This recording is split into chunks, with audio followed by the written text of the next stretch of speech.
Yo, what's up? Name's Jet01 and welcome back. It's been a while, hasn't it? I kind of took the summer off. I'm sorry about that, but we're back with the Let's Play, playthrough, walkthrough, game through, whatever, number 28, Splatoon. I was gonna do, like Wii Sports Resort we play, but my discs for 2/3 of those are broken. So we're playing a better game. I can say that with no ego. And for this, we're gonna go with the canon character actually, because like in all of the artwork, like especially for single player, the single player character is Inkling Girl with orange eyes. So we're gonna go with that. Canonicity. Okay. And now, let the show begin. Cause oh man, this game made me fall in love with it from the moment that I booted it up, because check this. Hey you, yeah, you, wanna be the freshest squid on the block? We'll teach you some funky fresh moves on the way to Inkopolis. Yep, they just drop you in it. It's like, hey, you want to play the video game? You're going to play the video game. Here you go. And they just toss you in it. It's so good. And I'm probably going to spend this whole time gushing about this tutorial level because I love this tutorial level. And it's kind of sad they don't let you replay it. Like, once you finish with this, you never get to come here again. Although, upon realization, this is basically that one multiplayer map, the underpass. But it has different pieces. Like, this bit is straight ripped from the underpass. Like, this is the spawns, I'm pretty sure. But, like, this bit is something entirely different. Like, they just mixed it in with the skate park level, and it's unique and it's cool. And to be honest, I almost wish it was a multiplayer level. Like, replace this with chain link fence, and it would be a proper level just about. But it's so good that you drop you in here. And, if you can hear it over me talking, the, music... it's so clever. It changes as you complete parts of the level. And so good. I love this tutorial. But this isn't even actually the good part, even though I said it was, because the proper single player is even cooler. But we'll get there shortly. I'm just going to blaze through this. Because I don't mean to brag, but I'm a Splatfest veteran. I reached level 20 when that was the old cap. Like, right before they raised it, actually, which was kind of disappointing, because, like, I made it to max level, and then they're like, no, you didn't. We're raising it based on ranked play. I was like, oh, come on. You know I don't like ranked play. But, ooh. I just realized what this is, because this area is to teach you the basics of, what you're going to be doing the whole game is finding the opposite ink color and covering it up. But I just realized that this is canon. Because this is like a UFO that fell here. And when we get to Inkopolis, we're going to hear about it on the news. I just realized what that was, like going through that and then going through on my practice recording earlier. I did not realize what that was. And it's pretty good. I'm going to have to point that out when we get there. I'm doing this wrong. This is the bomb tutorial. I'm so good at this game. I'm a Splatfest veteran. I hit the max original cap, but I forgot what part of the tutorial is what. And now, welcome to the show.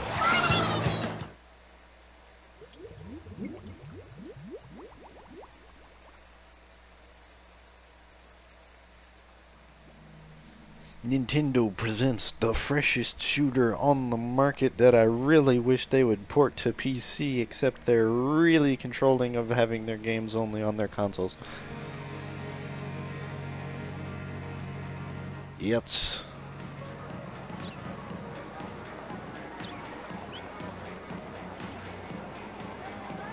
Splatoon. Finally, you do the whole tutorial, you get good at the game, and then they let you start it up. It's time for the news. Let's meet everybody's favorite waifus. It's Callie and Marie. Hold on to your tentacles. It's Inkopolis news time. Newsflash, newsflash. What is it? What is it? Inkopolis' great Zapfish has vanished. Wait, seriously? If it isn't recovered soon, are we gonna lose power? Oh, I'm sure it'll be fine. Probably. Hey, a UFO sighting. We just saw that. It never clicked. It never clicked for me before. But that's what we just saw. It's great. Detail. It's beautiful. They put detail even into the mode that wasn't the main focus. Battlefield. You could take a lesson from that. I'm sorry. Did someone say something? I was having a small coughing fit that may have been partially BM directed, but I don't know. I'm just allergic to poor single players. Ahem. I wonder if it has anything to do with that UFO crash. Sounds likely to me. Well, that's all for now. Until next time. Stay fresh. And since this is our first boot up, they don't give us the maps. Normally the thing that they do is that whenever you start up the game, they're like, hey, look at the maps. Because the maps in the game change every 4 hours, you get 2 maps per mode. So 4 maps total, and it changes every 4 hours. But that has nothing to do with us, and I'm going to just skip over this. Because none of this has anything to do with us. They're like, oh, ink battles, multiplayer, look at all these people we pulled off of Miiverse with all their messages. Look at the shop where you can buy clothes and guns that you don't get to use in the single player. Look at the local multiplayer 1v1 duel. Look at the guy who's the end game in the multiplayer. And this is the only thing relevant to us. Huh? Who's that creepy old dude? He seems like the type who'd get you mixed up in something dangerous. I like danger. It makes for good Let's Plays. Whatever. Why don't you just head to the lobby? That's where you can get your splat on. Yeah. Thanks for this. Oh no. I gotta turn that off real quick. I went through the tutorial just casually blazing, but I don't like the motion controls. Just, like, they're neat, but I don't like them because I kind of play usually reclined with, like, my gamepad in my lap, and that doesn't work because then I'll just be aiming at the ground the whole time, can't hit anything. But I like danger. Let's go be dangerous.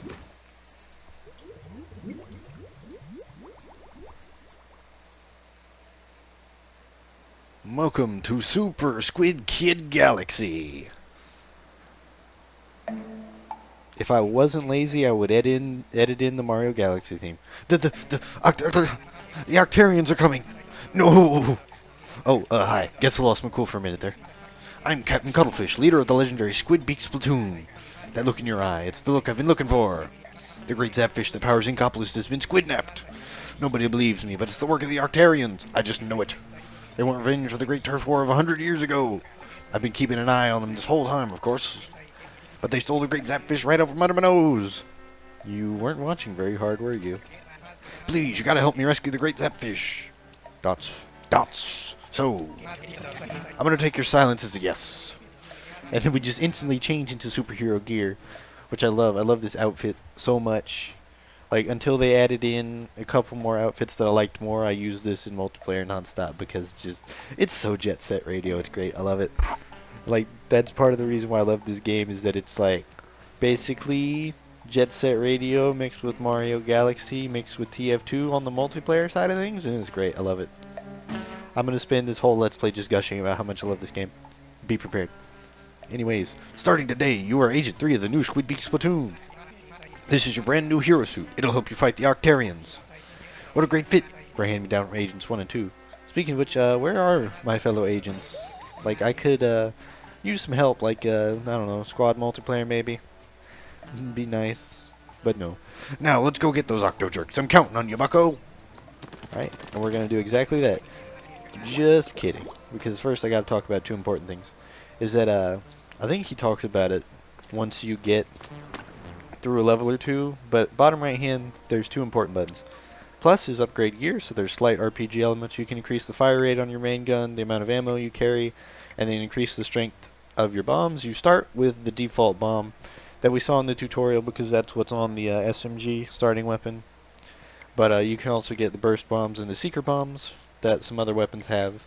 Personally, I enjoy the burst bombs, but to do that we have to get the upgrade spheres, which kinda disturbingly, they seem to be fish eggs based on the fact that they look like fish eggs and have a fish by them, but that's pretty dark of you there, squid people. Just casually being like, hey, we use fish eggs to upgrade our weapons. We don't care about the fish population. This game has some dark bits sometimes. It's surprising. You weren't, like, I wasn't expecting, and neither was anyone else. And here's the other important thing. These would be where the sunken scrolls are, which are basically your hidden collectible. 1 per stage. They give you some backstory lore. It's neato. Now then, on to the real gameplay.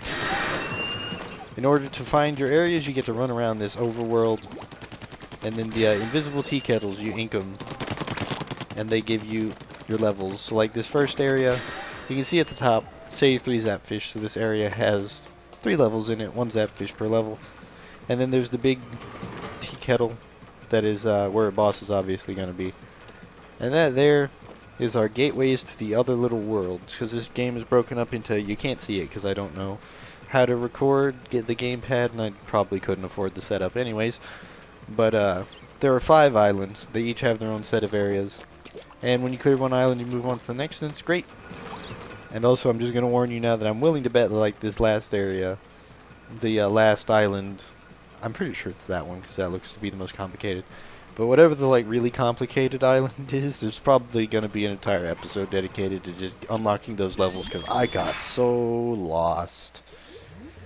But anyways, normally I would end the video here, because I want to try to keep these to about 10 minutes, because this game moves fast, but that'd be unfair to not show you proper gameplay. Welcome to Squid Kid Galaxy. This is the real gameplay. So here are our enemies we're going to be fighting. These are the Octarians. And these levels are pretty cool. I like the way they're designed. They move very fast. You just kind of go through, blitz all the enemies, solve a couple of navigational puzzles, like having to skate your way up a wall, or defeat these shielded enemies. And along the way you gather up your power orbs, move along, and if you can find the secrets, you get the sunken scrolls. I don't know where the one is in this level, actually. I did a practice run of this level, like while testing recordings, and then I've also beaten the game myself, because I beat all of the games that I Let's Play for myself before I Let's Play them, so that I don't have a repeat of what happened way back in the day when I tried to do one blind Let's Play and then realized that the enemies in that game are like really hard to headshot. I was trying to play a first-person shooter, and you could miss headshots super easily. I was like, well, I can't beat this game. But that's a tangent. I'm at that point, like, I wasn't kidding about the Splatfest veteran thing. I know this game very well. So if I kind of just zone out and go on tangents while playing, I'm sorry. Doesn't mean I don't love the game, it just means that I love it so much I got really good. But anyways, we're just blazing through here.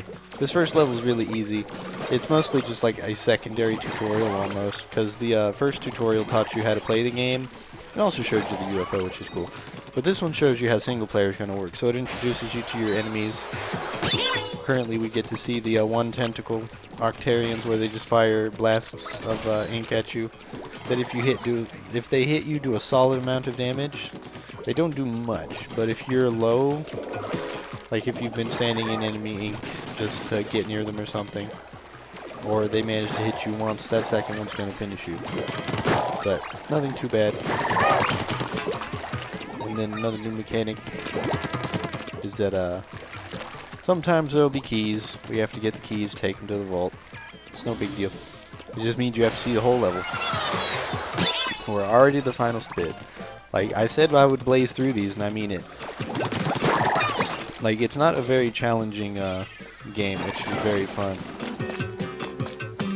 And I think I missed it. No, I didn't. Because there's another thing that I noticed for myself for the first time in the test recording that I kind of want to point out that I think is neato.